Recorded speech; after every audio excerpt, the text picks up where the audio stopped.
नमस्कार दोस्तों, Bharat in context में आपका स्वागत है। फाइनली इंडिया और अमेरिका ने एक इंटरिम ट्रेड डील साइन कर ली है। इसका सीधा मतलब ये है कि 50% टैरिफ का जो खतरा हमारी टेक्सटाइल और जेम्स जैसी इंडस्ट्री पे मंडरा रहा था वो अब टल गया है। ये डील अब 50% से घटकर 18% पर फाइनल हुई है। लेकिन दोस्तों, क्या ये सिर्फ एक ट्रेड डील है? जी नहीं, मेरे हिसाब से ये एक इंश्योरेंस पॉलिसी है। ट्रंप की अमेरिका फर्स्ट पॉलिसी के इफेक्ट से ये डील भारत के एक्सपोर्ट्स को बचाने का कवच है। लेकिन सवाल ये है, जब पाकिस्तान और वियतनाम जैसे देश 20% टैरिफ फेस कर रहे हैं तो इंडिया को 18% का डिस्काउंट कैसे मिला? आज के वीडियो में हम डेटा के साथ समझेंगे कि क्या इंडिया यूएस के सामने झुक गया या हमने स्ट्रेटेजिक पेशेंस से बाजी मार ली। आइए इसको आगे वीडियो में समझते हैं। सबसे पहले बेसिक्स पर बात करते हैं। आखिर ट्रंप के सेकेंड टर्म में ये टैरिफ वार शुरू क्यों हुआ? ट्रंप एक बिजनेसमैन है, उनका लॉजिक सिंपल है, रेसिप्रोसिटी। अगर इंडिया यूएस के प्रोडक्ट्स पर टैक्स लगाता है तो यूएस भी इंडियन प्रोडक्ट्स पर टैक्स लगाएगा। 2019 में उन्होंने इंडिया से जीएसपी यानी जनरलाइज सिस्टम ऑफ प्रेफरेंस छीन लिया था, जिसके अंदर हम 1974 से 2000 से ज्यादा प्रोडक्ट्स बिना टैक्स के यूएस में बेच रहे थे। ट्रंप का कहना था इंडिया अब डेवलपिंग देश नहीं है, ये एक इकोनॉमिक पावर है, सो इंडिया हैज टू पे अप। इसको एक एग्जांपल से समझिए। मान लीजिए एक इंडियन शर्ट की कीमत 100 रुपीज है। पहले यूएस में यह 100 रुपीज में बिकती थी, लेकिन ट्रंप के 50% टैरिफ के बाद वही शर्ट अब 150 की हो गई। अगर बांग्लादेश से कंपेयर करें तो उन पर टैरिफ कम है, तो उनकी वही 100 रुपीज की शर्ट 120 में बिकेगी। रिजल्ट, इंडियन टेक्सटाइल और जेम्स जैसे सेक्टर यूएस मार्केट में गायब हो रहे थे। और क्योंकि यूएस हमारा सबसे बड़ा मार्केट है, ये हमारे लिए डू और डाई सिचुएशन थी। अब आते हैं सबसे इंटरेस्टिंग सवाल पर। अगर ये डील इतनी जरूरी थी तो हमने इसे साइन करने में 12 महीने क्यों लगा दिए, जबकि बाकी देशों ने 2-3 महीने में सरेंडर कर दिया था। यहां भारत ने दिखाया अपना स्ट्रेटेजिक पेशेंस। इस डीले के पीछे मेजर रीजन देखें तो ऑपरेशन सिंदूर का बड़ा रोल था। 2025 मिड में जब इंडिया ने ऑप सिंदूर लॉन्च किया तो ट्रंप ने उसके रुकवाने का क्रेडिट लेने के लिए ग्लोबल स्टेज पर स्टेटमेंट दिया। इंडिया को ये इंटरफेरेंस पसंद नहीं आया। हमने दिखा दिया कि national security is always greater than trade deal. इसी वजह से डिप्लोमेटिक फ्रीज आया और नेगोशिएशन 4 से 5 महीने तक ठंडे बस्ते में चले गए। और दोस्तों, सबसे सेकंड इंपॉर्टेंट पॉइंट है, वो है फार्मर प्रोटेक्शन। यूएस चाहता था कि हम उनके डेयरी और ग्रेन्स स्पेशली व्हीट के लिए अपना मार्केट खोल दें। सोचिए, अगर यूएस का सस्ता मशीन प्रोसेस्ड मिल्क इंडिया में आ जाता, हमारे 10 करोड़ फार्मर का क्या होता? गवर्नमेंट ने साफ कर दिया कि अगर डेयरी में एंट्री करना है तो ये डील नहीं होगी। हमने करीब 1 साल वेट किया, पर फार्मर्स के इंटरेस्ट पे ऑलमोस्ट कॉम्प्रोमाइज नहीं किया है। और थर्ड फैक्टर जो था उसे हम कह सकते हैं फोमो स्ट्रेटजी। जब यूएस के साथ बात बंद थी, इंडिया सोया नहीं। हमने यूरोपियन यूनियन, यूके, ओमान और न्यूजीलैंड के साथ ट्रेड डील साइन किए। मैसेज साफ था, अगर यूएस हम पे 50% टैरिफ लगाएगा तो हम अपना सामान यूरोप या अदर कंट्रीज में बेचेंगे। इस प्रेशर ने यूएस को कहीं न कहीं वापस टेबल पर जरूर लाया। तो अब डील जब साइन हो गई है, आइए देखते हैं प्रॉफिट और लॉस स्टेटमेंट। इंडिया को क्या मिला?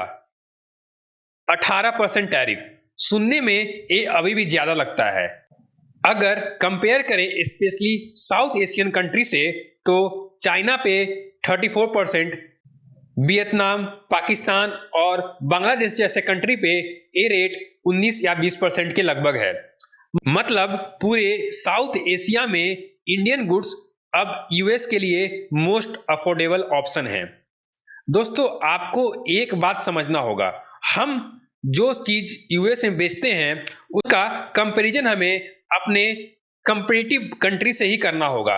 हम इसका कंपैरिजन यूके और जापान से नहीं करते हैं, क्योंकि जो चीज मेजरली हम यूएस में एक्सपोर्ट करते हैं उसका कंपेटिटिव कंट्री अगर हम देखें, चाइना, वियतनाम, बांग्लादेश और पाकिस्तान जैसे कंट्री हैं।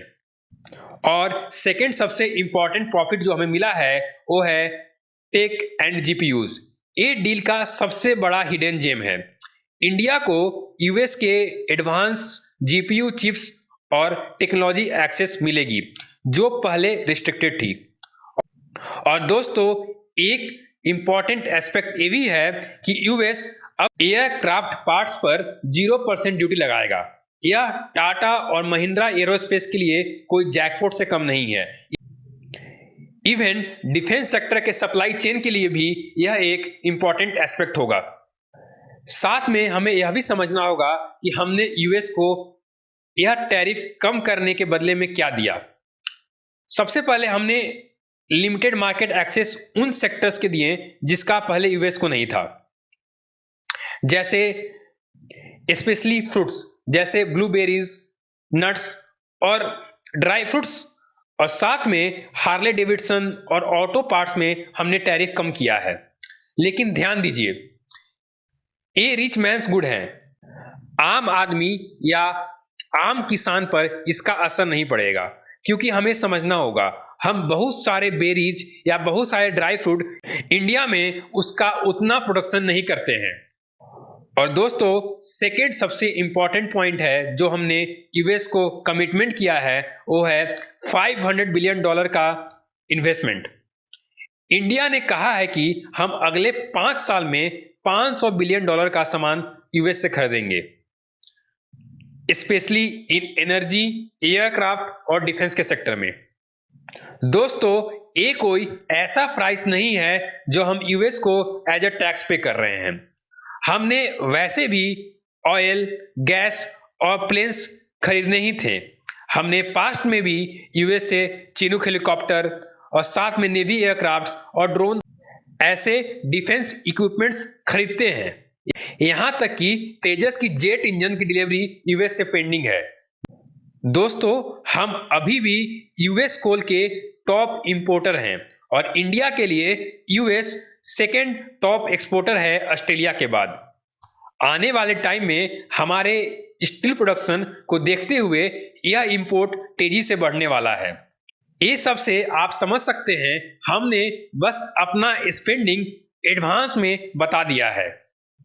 अब आते हैं उस मुद्दे पर जिस पर सबसे ज्यादा बहस हो रही है, रशियन ऑयल। डील कहता है कि यूएस मॉनिटर करेगा कि इंडिया रशिया से कितना ऑयल ले रहा है। अगर हमने लिमिट क्रॉस की तो टैरिफ वापस 25% लग सकता है। क्या ये यूएस के सामने घुटने टेकना है? इसको स्मार्ट बिजनेस की नजर से देखिए। रशिया के साथ ट्रेड में रुपी एक्यूमुलेशन की प्रॉब्लम आ रही थी। वो हमसे सामान खरीद नहीं रहे थे, बस ऑयल बेच रहे थे। डिस्काउंट भी अब पहले से कम हो गया था। यूएस ने बदले में वेनेजुएला का रास्ता खोल दिया।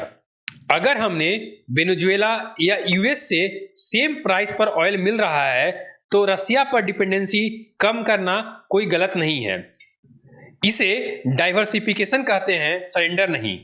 हमने यूएस को समझा दिया India will buy from wherever it is cheapest provided our strategic interest is safe. तो दोस्तों, कंक्लूजन क्या है? इंडिया ने एक परफेक्ट डील नहीं बल्कि एक प्रैग्मेटिक डील साइन की है। हमने ऑपरेशन सिंदूर पर यूएस का इंटरफेरेंस रिजेक्ट किया। हमने अपने किसानों और डेयरी सेक्टर को बचाया। चाइना, वियतनाम, बांग्लादेश के मुकाबले टैरिफ रेट को भी कम रखा। लेकिन सावधान रहना जरूरी है। पास्ट में एशियन कंट्री के साथ 2010 में एफटीए करके हमने अपना नुकसान किया था। क्यों? क्योंकि हम उनसे इंपोर्ट ज्यादा कर रहे थे, एक्सपोर्ट कम।